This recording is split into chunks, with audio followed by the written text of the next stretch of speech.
좀 전에 읽은 말씀을 가지고 시험 대처법이라는 제목으로 성도님들과 함께 말씀을 나누겠습니다. 제가 질문 하나 드리고 말씀을 시작하려 하는데요. 여러분은 살면서 정말 그만 하나님이 나 좀 시험하셨으면 좋겠다. 그만 나 좀 냅뒀으면 좋겠다 하실 정도로 인생에 어렵거나 힘들었던 경험이 있으신가요? 전이셨습니까? 지금이십니까? 저는 저의 얘기를 잠시 나누면 저는 2022년도 때가 살면서 정말 가장 힘들었던 시기였던 것 같습니다. 2021년 사역을 마무리하고 결심하고 기도한 부분이 있었습니다. 그것은 무엇이냐면 바로 이중직 목회였습니다.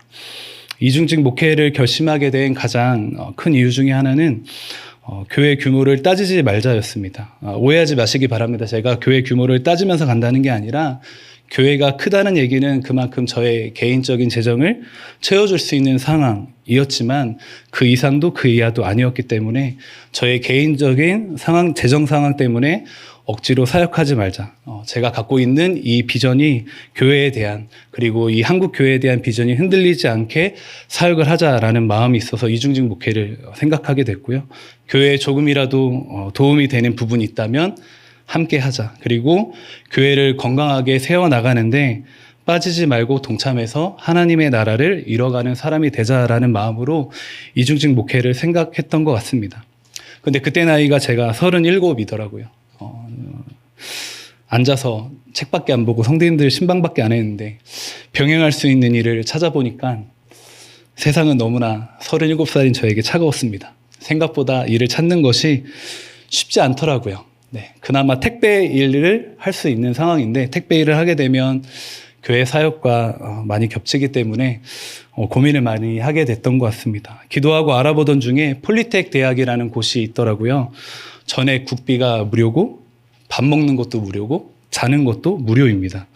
1년의 교육과정이 있더라고요. 그래서 여기서 일을 할 수 있는, 졸업을 하면 일을 할 수 있다는 것을 알게 돼서 37의 나이에 도전을 하게 되었습니다.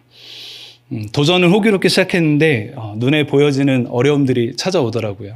사역을 안 하다 보니까 자연스럽게 재정적인 어려움들이 통장에 보이기 시작하고 또한 한 가정의 가장으로서 책임을 다하지 못한다라는 생각이 들 때마다 저에게 낮은 자존감과 우울감이 제 삶에 다가오기 시작했습니다.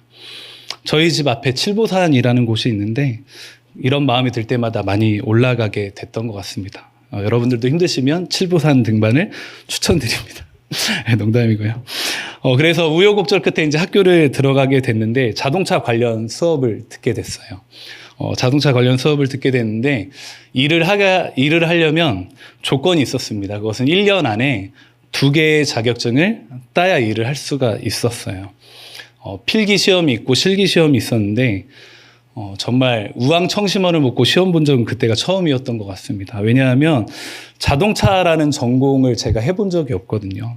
자동차 전공 서적을 딱 펼친 저는 처음에 이해를 하나도 안 되더라고요, 솔직히. 그래서 제가 했던 방법은 일단 무조건 외우자.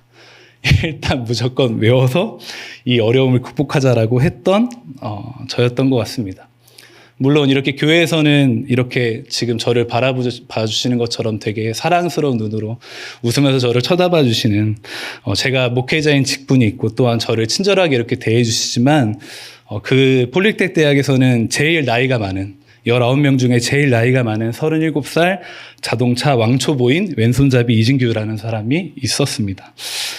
너무 힘들더라고요. 그리고 제가 왼손잡이거든요. 그러다 보니까 왼손잡이인 분들은 아실 거예요. 굉장히 약간 일을 뭔가 열심히 하는데 되게 어설프거든요. 왼손잡이들이 뭔가 어색해요. 그래서 교수님들이 저를 볼 때마다 야, 이진규 똑바로 안 해? 이렇게 얘기를 늘 하시는 거예요. 그럴 때마다 네네 교수님 이렇게 이제 했었던 기억이 납니다. 그럴 때마다 소위 현타가 오더라고요. 교회에서는 목사님 있는데 그 학교에서 야, 이진규 똑바로 안 해? 이렇게 할 때마다 내가 과연 1년의 이 과정들을 통과할 수 있을까? 졸업이나 할 수 있을까? 2개의 자격증을 따고 대형 면허를 따서 일을 할 수 있을까라는 걱정과 두려움이 찾아오기 시작했습니다. 제가 과연 이 일을 할 수 있을까? 그래서 2022년이 저에게는 너무나 큰 시험이었고 어려움이었던 것 같아요. 그래서 이것보다는 더 큰 시험이 없겠지라고 생각하면서 그 기간을 지나갔던 것 같습니다. 2022년이 지나고 2024년 8월 지금 제가 이 자리에 서 있습니다. 제 이후의 이야기는 어떻게 변했을까요? 궁금하시면 20분 후에 집중해서 들으시면 되겠습니다. 오늘 우리가 읽은 본문은 신명기예요. 신명기. 저희가 사무엘상 말씀을 보다가 신명기 말씀을 보고 있는데요. 신명기가 기록된 배경에 대해서 우리가 한번 좀 살펴보았으면 좋겠습니다. 신명기는 모세 오경 중에 하나죠. 그래서 모세가 가나안 땅에 들어가기 전 광야 2세대들에게 3편의 설교와 2편의 예언서를 묶어놓은 책입니다. 여기서 나온 광야 2세대는 광야에서 태어난 세대를 뜻합니다. 모세는 광야 2세대들에게 이렇게 얘기했습니다. 이스라엘 백성들에게 지난 광야 1세대들이 겪었던 역사를 회고하면서 이스라엘 이 광야 2세대가 약속의 땅 가나안에 들어가려면 이전의 실수들을 되풀이하지 않도록 권면해야 했어요. 그래서 이 책을 모아놓은 것이 바로 신명기입니다. 특별히 모세는 모압 형제 앞에서 설교하죠. 즉 자기 자신이 약속의 땅 들어가기 전 이 죽음 가운데 내 생의 마지막 가운데 가나안 땅에 들어가는 광야 2세대를 생각하면서 어떻게 내가 이 메시지를 전해야 광야 2세대들이 약속의 땅 가나안으로 들어가서 하나님 나라를 이뤄내며 살 수 있는지 고민하며 설교했던 책이 바로 신명기입니다. 광야 1세대에는요, 광야 1세대는 출애굽부터 광야 40년 시험을 겪은 세대인데, 이 광야 1세대는 가데스 땅 남쪽 경계에 가데스 바네아 전복 전쟁에 실패합니다. 그래서 모세는 여러 가지의 데이터들이 있는 거죠. 광야 1세대들이 실패한 이유. 하나님이 분명히 약속의 땅 가나안으로 가라 하셨는데 실패한 원인을 광야 2세대들에게 전달해요. 크게 3가지로 볼 수 있는데 첫 번째는 광야 1세대의 조상들은 하나님을 바라보지 않았다라는 겁니다. 하나님을 물론 바라보고 찬양할 때도 있었지만 하나님을 바라보지 않았던 적이 많았다라고 모세는 이야기합니다. 두 번째, 광야 1세대들의 백성은 불순종하였다라고 정의합니다.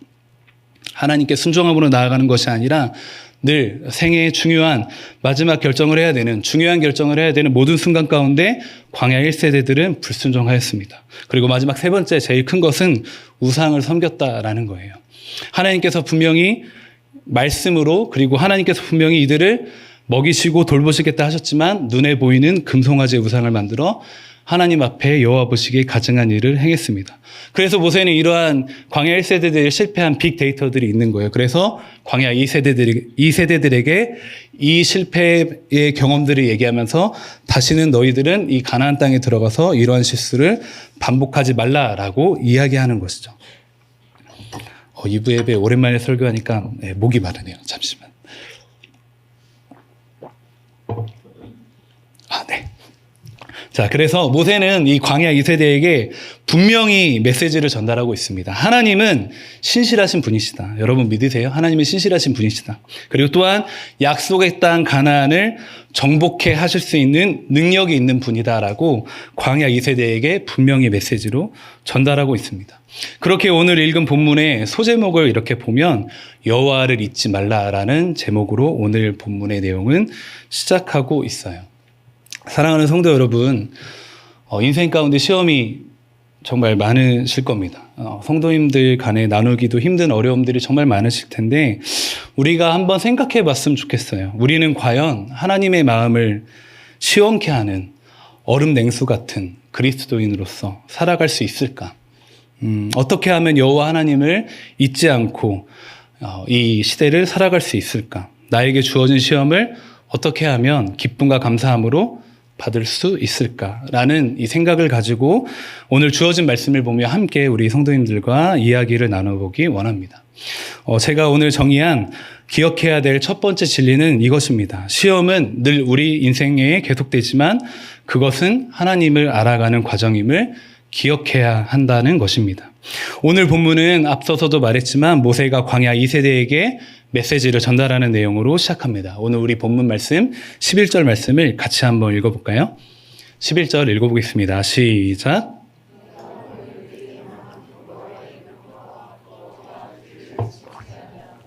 내 하나님 여호와를 잊어버리지 않도록 삼갈지어다. 아멘. 모세는 광야 2세대 이스라엘 백성에게 권면합니다. 여호와의 명령과 법도와 규례를 지키고 여호와 하나님을 잊지 말라라고 얘기합니다. 신명기를 나중에 읽어보시면 아시겠지만 이 잊지 말라라는 단어는 신명기에 자주 등장합니다. 그만큼 신명기에 나오는 핵심 진리이자 단어일 것입니다. 우리가 좀 더 생각해 보면 모세가 왜 광야 2세대들에게 이러한 설교를 한 이유가 무엇일까? 라는 겁니다. 모세는 내가 꼭 해야만 할 일들 중에 하나였기 때문이에요. 이 땅에서의 사명, 즉 광야 2세대가 여호와 하나님을 기억해야 되는 것이 어느 과제보다 중요한 과제임을 알았기 때문에 모세가 계속해서 광야 2세대들에게 세 편의 설교를 반복하고 반복해서 이야기하는 것이죠. 왜냐하면 하나님만 있으면, 하나님이 내 삶의 주인이 되고 하나님이 내 삶의 구주요 주인이 되신다면 그들 앞에 다가오는 여러 시험들과 어려움들을 이길 수 있는 확실한 치트키였기 때문에 그렇습니다. 그래서 모세가 지속적으로 계속 여호와를 잊지 말고 여호와를 섬기고 여호와 앞에 나아가라라고 이야기하는 거예요. 이러한 내용은 전문맥을 보면 모세가 왜 이런 설교를 계속해서 반복했는지 구체적으로 알 수가 있습니다. 신명기 8장 1절에 보니까 이렇게 얘기해요. 약속의 땅 가나안에 들어가 차지한다라고 모세는 분명히 우리에게 말씀하고 있습니다. 우리 신명기 8장 1절 말씀을 같이 한번 읽어보도록 하겠습니다. 시작. 명령을 너희는 지켜 행하라.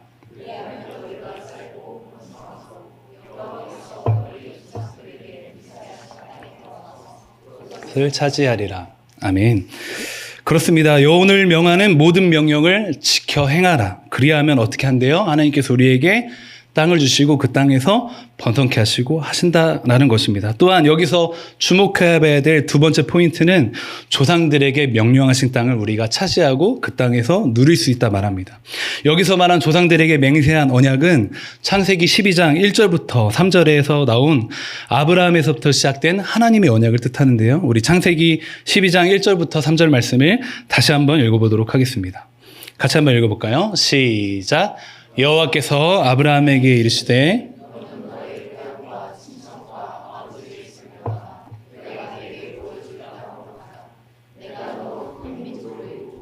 내게 복을 주어 내 이름을 창대하게 하리니 너는 복이 될지라. 너를 축복하는 자에게는 내가 복을 내리고 너를 저주하는 자에게는 내가 저주하리니 땅의 모든 족속이 너로 말미암아 복을 얻을 것이라 하신지라. 아멘. 하나님의 언약이 무엇입니까? 우리를 통해서 큰 민족을, 아브라함을 통해서 큰 민족을 이루게 하시고 우리를 축복하는 자에게 축복을, 우리를 저주하는 자에게 저주를 내리신다는 하나님의 이 언약이 지금 광야 2세대에게도 동일하게 전달되고 있다라는 것이죠. 정리하면 하나님께서는 모세의 입술을 통하여 우리에게 이렇게 도전하고 있습니다. 언약을 신뢰해라. 지난날의 놀라운 이적과 기사들을 기억하며 여호와 하나님을 내 인생의 주요 온전케 하시는 분으로 기억하며 나아가라라고 광야 2세대에게 분명히 전달하는 것이죠. 죄에 빠지는 것을 즐겨하는 우리의 습성이 또한 하나님을 떠난 사람들에게 우리를 통해서 광야 2세대들이 하나님을 믿는 여호와를 기억하는 모습으로 나아가는 것에 하나님의 나라를 분명히 보여줄 것이며 그렇게 하기만 한다면 그 땅 가운데 살게 할 것이고 번성케 할 것이며 젖과 꿀이 흐르는 가나안 땅을 차지할 거라고 하나님은 모세를 통해 분명히 말씀하고 있습니다. 어떤 조건인가요? 그것은 바로 여호와를 잊지 않는다며. 여러분, 여호와를 잊지 않는다라는 것은 다시 말하면 순종으로 하나님 앞에 나아가는 것입니다. 아브라함이 본토 친척집을 떠날 수 있는 이유는 뒷배가 있었기 때문이 아니에요. 오로지 하나님의 말씀에 순종함으로 나갔기 때문에 이러한 역사가 가능했다라는 것입니다. 또한 8장 2절부터 6절까지는 여호와 하나님이 이스라엘 백성들을 시험한 이유가 기록되어 있어요. 우리가 흔히 아는 광야에서 40년 동안 시험을 한 내용들이 나와 있습니다. 하나님께서는 이렇게 고백합니다. 그들을 낮추고 그들을 광야에서 40년 동안 시험하신 이유는 이스라엘 백성의 마음 상태를 드러내고자 하는 하나님의 목적이 있었어요. 사랑하는 성도 여러분, 오해하지 마시기 바랍니다. 하나님이 우리의 마음 상태를 보지 못한다고 제가 말하는 것이 아니라 오히려 하나님은 이스라엘 백성이 여호와의 율법을 구체적으로 지키는 것을 통해 그들의 마음을 여호와 하나님께 보여주기 원하셨기에 시험하신 것이라 말씀하신 것이죠. 신명기 8장 3절에 보면 만나를 먹이신 이유가 나옵니다. 여러분 만나 아시죠? 만나는 이것이 무엇인가라는 뜻인데, 즉 그들에게 진리를 알려주시기 위해서 이렇게 한 것이죠. 사람이 떡으로만 사는 것이 아니라 여호와의 입에서 나오는 모든 말씀으로 사는 것. 그래서 너희를 시험하고 낮추고 했다라는 것입니다. 그들이 이 시험의 진리를 깨닫는다면 차지할 가나안 땅에서 이렇게 살 것이라 하나님은 모세의 입술을 통해서 말씀하십니다. 우리 신명기 8장 7절부터 9절 말씀을 다시 한번 읽어보도록 하겠습니다. 읽어볼까요? 시작.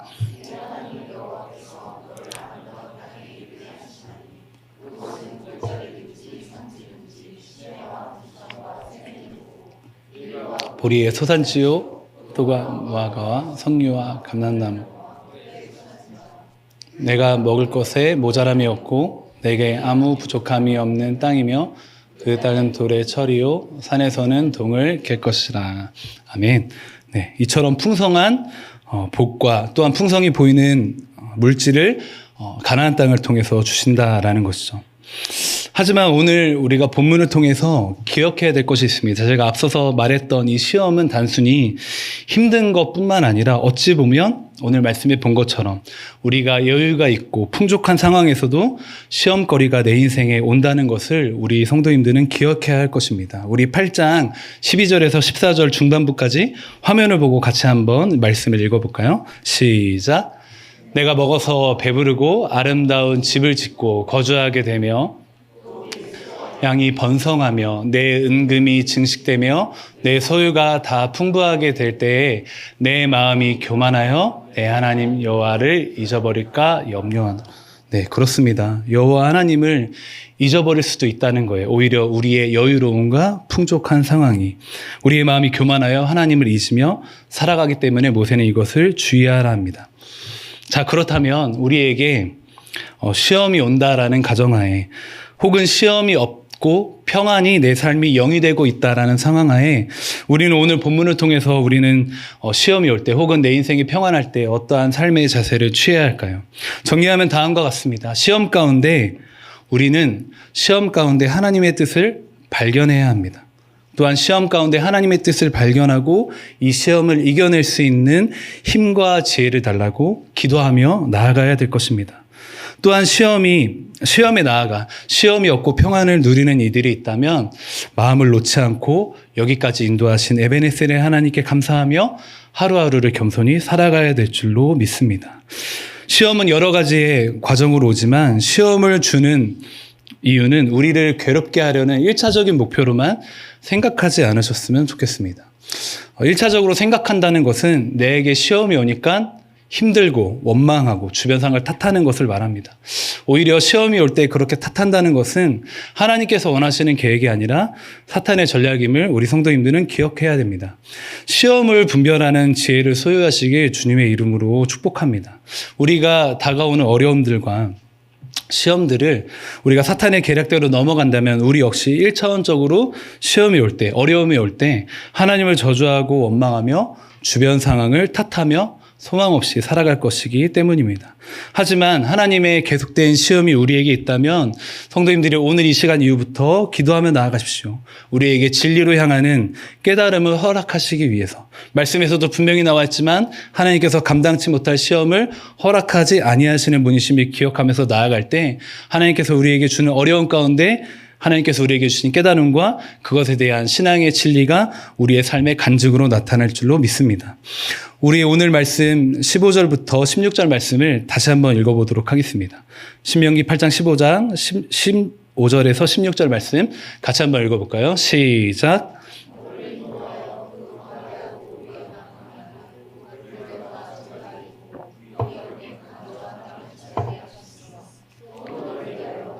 반석에서 물을 내셨으며 내 조상들도 알지 못하던 만나를 광야에서 내게 먹이셨나니 이는 다 너를 낮추시며 너를 시험하사. 아멘. 네, 아멘입니다. 자, 그러니 사랑하는 성도 여러분, 오늘 말씀을 통해 우리가 기억해야 될 것, 계속되는 시험 가운데 여호와 하나님을 잊지 마시기 바랍니다. 혹시 여러분들의 상황이 평안하십니까? 평안하다면 하나님께 감사함으로 나아가시되 교만치 마시기 바랍니다.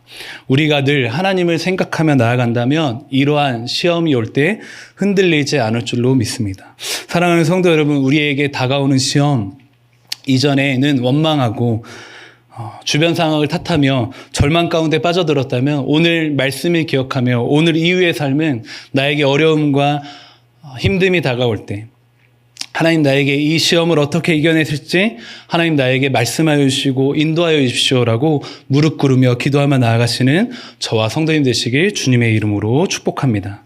두 번째, 오늘 말씀을 통해 진리가 깨닫는 것은 무엇입니까? 두 번째는 하나님의 시험의 궁극적인 목적은 우리가 복을 누리게 하려고 하는 하나님의 계획을 기억해야 된다라는 것입니다. 하나님의 궁극적인 목적은 결국 뭐라고요? 복을 누리게 하는 것. 오늘 본문 8장 16절에 보니까 하나님의 계속된 시험의 마지막은 우리에게 복을 얻게 하십니다라고 말씀에 기록되어 있습니다. 우리 신명기 8장 16절 말씀을 같이 한번 읽어보도록 할까요? 시작. 내 조상들도 알지 못하던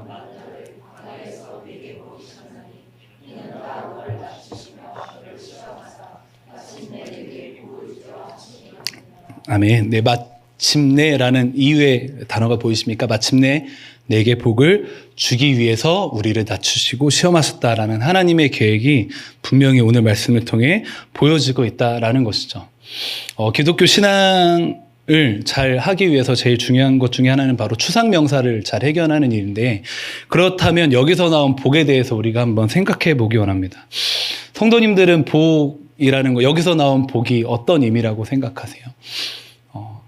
내가 돈이 많은 것, 로또가 되는 것, 아니면 뭔가 셀럽이 돼서 명예를 얻는 것, 여러 가지의 것들을 우리가 생각할 수 있지만 여기서 나온 복을 한마디로 정의하면 그것은 하나님을 믿는 믿음이라고 표현할 수가 있겠습니다. 즉 창세기부터 아브라함부터 시작된 이 하나님께서 맹세하신 이 언약의 축복이 어디까지요? 지금 현재 가나안 땅을 들어가기 위한 광야 2세대 백성들에게, 또한 그 이후에 넘어가서 이스라엘 남유다 백성들에게도, 또한 이들이 하나님을 배반하고 또한 이들이 나라가 멸망하여서 아수르에게, 바벨론에게 멸망하여서 이들이 포로로 잡혀갔을 때에도 하나님은 잊지 않고 이 언약을 실행하신다라는 것이죠. 예레미야 24장 5절부터 7절은 남유다 백성의 회복에 대해서 다시 한번 우리에게 이야기하고 있습니다. 우리 24장 5절부터 7절 말씀을 다시 한번 읽어보도록 하겠습니다. 같이 화면을 보고 읽어보실까요? 시작. 하나님 여호와께서 이와 같이 말씀하시느니라. 내가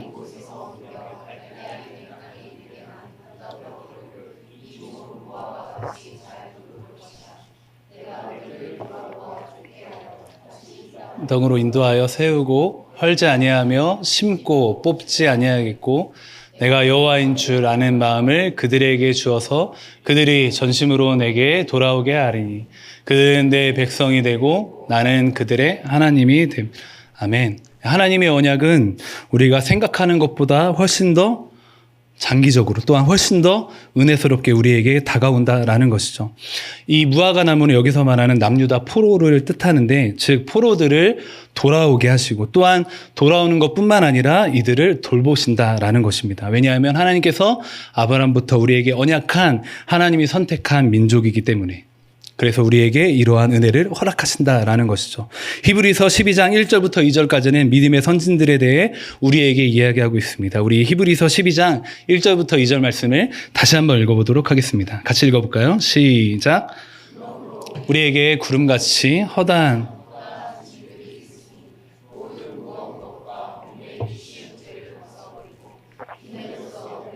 당한 경주를 하며 믿음의 주요 또 온전하게 하시는 이인 예수를 바라보자. 그는 그 앞에 있는 기쁨을 위하여 십자가를 참으사 부끄러움을 개의치 아니하시더니 하나님 보좌 우편에 앉으셨느니라. 그렇습니다. 하나님의 나라를 증거하기 위해서 하나님이 세우신 백성을 어떻게 하신다고요? 그와 같이 버려두지 아니하신다라는 것입니다. 하나님이 아브라함부터 시작된 언약은 광야 2세대 백성들에도 유효할 뿐만 아니라 하나님을 저버리고 악을 향해 결국 바벨론의 포로로 끌려간 이 포로 시기 남유다 백성들에게도 동일하게 이 은혜가 적용된다라는 것이죠. 즉 하나님은 우리를 회복시키시고 돌아오게 하시며 우리가 하나님께 나아갈 것이라고 하나님 오늘 말씀을 통해 분명히 기록하고 있습니다.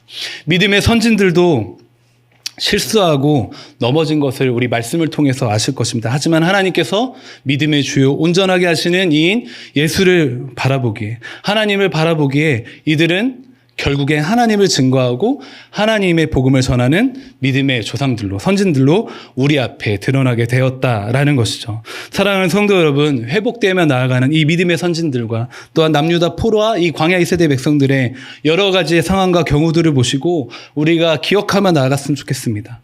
회복된 모습으로 나아가는 우리를 하나님은 원하십니다. 여러분 아멘이십니까? 예수 그리스도의 향기와 편지가 전달되는 그 궁극적인 하나님을 믿는 이 복을 하나님께서 우리에게 허락해 주셨다라는 거예요. 그래서 우리가 이 복을 전하여 나아가는 우리 성도님들이 되시길 주님의 이름으로 축원합니다. 하지만 우리가 반드시 기억해야 될 점이 하나가 있습니다. 그것은 바로 하나님의 때예요. 하나님의 때는 사실은 저도 모르고 어느 누구도 모르기에 하나님을 떠난 자들의 행위들을 보며 반면교사 삼아야 할 줄로 믿습니다. 즉 우리가 시험 가운데 빠져 있다고, 절망 가운데 빠져 있다고 이 날들로 우리의 인생을 채우는 것이 아니라 하나님의 때가 오기 전에 속히 하나님께로 돌아가야 된다라는 것이죠. 즉 하나님을 찾기 위해 하루하루 발버둥치는 인생으로 하나님께서 말씀하신 복을 누리기 위해서 우리가 살아가야 우리가 주 앞에 나아갈 수 있다라는 것입니다. 오늘 본문 19절과 20절은 하나님을 잊고 살아가는 백성들의 최후에 대해서 말하고 있어요. 눈에 보이는 증거로 하나님을 떠나 사는 백성들을 하나님께서는 어떻게 하셨습니까? 말씀 가운데서도 분명히 나와 있듯이 멸망시키셨다라고 말합니다. 우리도 반드시 예외가 없습니다. 멸망시키실 것이라고 말합니다. 우리가 열왕기와 큐티를 하고 있죠. 열왕기와 큐티를 보시면서 아시겠지만 남유다의 멸망이 이제는 곧 가까이 오물 우리는 말씀을 통해서 보고 있지 않습니까? 하나님의 심판이 점점 더 다가오고 있습니다. 이러한 심판이 다가오는 이유는 너무나 분명하고 명확해요. 하나님을 온전히 섬기지 않았기 때문입니다. 또한 눈에 보이는 우상들을 섬기며 하나님 보시기에 가증한 일을 행했기 때문에 여호와의 심판의 때가 다가온다라는 것이죠. 그렇게 사랑하는 성도 여러분, 오늘 우리는 하나님의 말씀 앞에 결단해야 될 줄로 믿습니다. 하나님을 잊고 다가올 심판 앞에 슬퍼하며 절망하며 낙심하는 인생으로만 살아갈지, 아니면 하나님을 늘 기억하며 힘쓰며 하나님께 내 인생을 넉넉히 이끌어 가실 이 하나님을 신뢰하며 나아가는 우리가 될 것인지, 오늘 말씀을 기억하며 우리가 어떤 태도로 삶의 자세를 취하며 나아갈지 기억하셨으면 좋겠습니다. 하나님께서는 오늘 말씀을 통해 분명히 말씀하세요. 하나님을 잊지 않는다면 하나님도 우리를 잊지 않으신다는 사실입니다. 사랑하는 성도 여러분, 시험 가운데 하나님을 잊지 않고 또한 평안함 가운데 하나님을 잊지 않고 우리에게 주신 이 창세부터 시작된 이 언약의 약속을 잊지 않고 살아간다면 우리의 삶 가운데 때로는 넘어짐과 실수에도 절망감이 내 삶을 지배하는 순간이 있더라도 하나님이 우리를 포기하지 않으시는 그 하나님, 우리의 영혼 가운데, 우리의 인생 가운데 빛을 주시는 그 하나님을 믿고 살아간다면 우리가 이 어두움에서 벗어나 빛으로 우리의 인생을 빚어가실 하나님을 신뢰함으로 나아가시는 저와 여러분 되시길 주님의 이름으로 축원합니다. 결론입니다. 모세는 이 땅에서 삶을 다해가는 마지막 순간에 약속의 땅 가나안 입성을 앞둔 광야 2세대 백성들에게 이러한 메시지를 전달했습니다. 광야 1세대들이 겪은 하나님의 위대한 이적과 기사들도 이야기했고요. 하나님을 찬양한 모습들도 이야기했습니다. 하지만 반대로 광야 1세대들이 우상을 섬기고 하나님을 잊고 살아가기도 했다는 모습을 모세는 말씀을 통해서 보여줍니다. 하나님이 여러 시험과 연단 가운데 하나님이 바라셨던 것은 딱 한 가지였습니다. 아브라함으로부터 시작된 하나님 나라의 언약, 그리고 이 시험의 궁극적인 마지막은 복, 하나님을 믿는 믿음, 이 복을 잊지 말아달라고 모세의 입술을 통해서 우리에게 이야기하고 있다라는 것이죠. 약속의 땅에서 누리는 풍성한 가운데 교만치 않고 풍요를 허락해 주신 하나님께 감사함으로 살 수 있는 비결은 바로 하나님을 믿는 믿음이 있어야 된다라는 것입니다. 약속의 땅 가나안으로 들어가서 눈에 보여지는 여러 미혹들이 있을 겁니다. 눈에 보여지는 바알과 아세라 목상들이 있을 거고요. 여러 미혹들이 있을 거예요. 또한 나를 힘들게 하는 여러 일들이 그들에게 다가올 것입니다. 하지만 모세가 이 광야 이스라엘 백성들에게 끊임없이 강조했던 것, 하나님을 잊지 않고 하나님을 믿는 믿음으로 살아갈 수 있는 이 믿음만 가진다면, 이 믿음만 가지면 이 광야를 벗어나 가나안 땅에서 우리가 하나님의 백성으로 살아갈 수 있다는 것을 알았기에 모세는 반복해서 하나님을 잊지 말라라고 우리에게 이야기하고 있는 것이죠. 이러한 메시지를 잘 기억하며 우리 성도님들도 여호와 하나님을 잊지 않고 믿음을 잃지 않고 나아가는 우리 성도님들이 되시길 주님의 이름으로 축원합니다. 앞서서 했던 이야기를 마무리하고 오늘 설교를 마치려 합니다. 22년의 어려움이 지나고요. 23년과 24년 지금 8월을 저는 지내고 있습니다.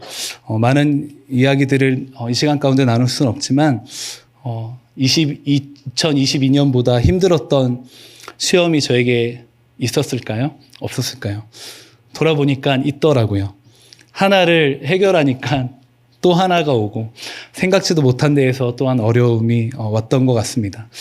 교회 사역만 하다가 처음 느껴보는 이 신박한 어려움, 이 직장에서의 여러 어려움들이 들었을 때도 마음이 많이 힘들기도 하고, 또한 이중직 목회를 한다는 것은 어떻게 보면 병행하다 보니까 내가 교회 사역 가운데 맡은 부분을 내 스스로 충분히 소화하지 못했다라는 생각이 들 때 이중직 목회를 하는 것이 과연 맞는 걸까? 그냥 하나님께서 이 사역을 풀타임 사역을 하는 것이 맞는 것이 아닐까? 마음에 이런 여러 가지의 생각도 들게 됐던 것 같습니다.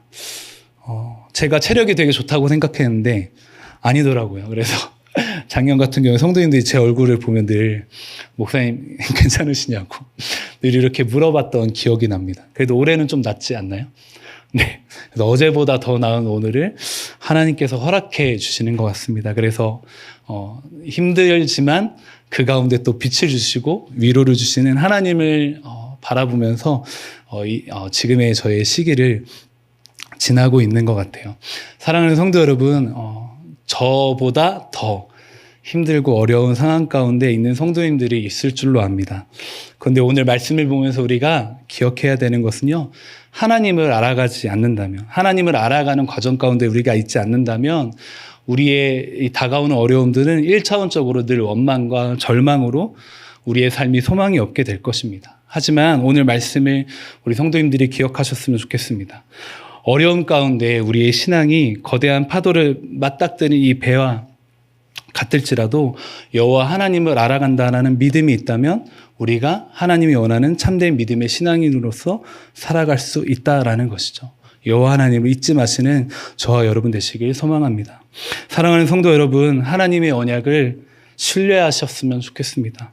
하나님을 믿되 하나님을 순종함으로 믿으셨으면 좋겠어요. 이 순종함은 단순히 그냥 내가 믿습니다라고 고백하는 것도 있지만 하나님의 전에 나아가 우리의 삶을 날마다 고백할 때에 이러한 순종의 기쁨이 더 충만할 줄로 믿습니다. 단순히 예배 나오라고 권면하는 것이 아닙니다.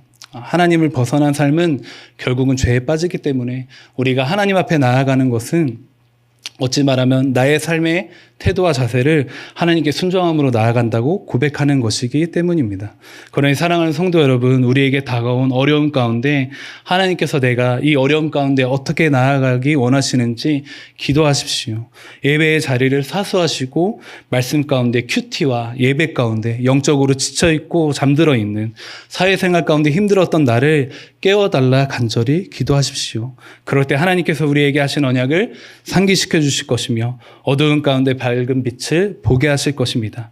믿음의 선조들부터 지금까지 이어질 하나님의 언약을 신뢰하며 나아갈 때 우리가 하나님의 우리에게 주는 시험을 이겨낼 줄로 믿습니다. 그렇게 시험을 이겨내시며 평안한 가운데 하나님께 감사함으로 나아가시는 저와 여러분 되시길 주님의 이름으로 축원합니다. 기도하겠습니다. 오늘 말씀을 생각하며 기도하며 나아갔으면 좋겠습니다. 우리의 삶에 혹시 둘러보할 때, 우리의 삶을 둘러볼 때 막혀버린 삶의 현실들이 계신 성도님들이 있습니까? 또한 지쳐버린 나의 삶, 그리고 또한 신앙의 어려움과 두려움 속에 눈물 흘리시며 살아가는 성도님들이 계신가요? 하나님께서는 그런 우리를 향해 손 내미시는 분이심을 기억하셨으면 좋겠습니다. 지금 이 자리에서 하나님의 나라를 살아가겠다고 다짐하는 우리를 하나님께서 사용하시고, 우리를 통해 주님이 영광 받으시며 하나님의 나라를 살아가겠다고 우리에게 힘과 용기를 주시는 하나님을 믿는 믿음으로 나아가셨으면 좋겠습니다. 그러한 하나님, 내가 믿으며 오늘 하루를 살아가겠습니다, 한 주간 살아가겠습니다 라고 결단하는 저 여러분 되시길 소망합니다. 이 시간 오늘 말씀을 생각하며 함께 기도하며 나아가겠습니다. 기도하시겠습니다.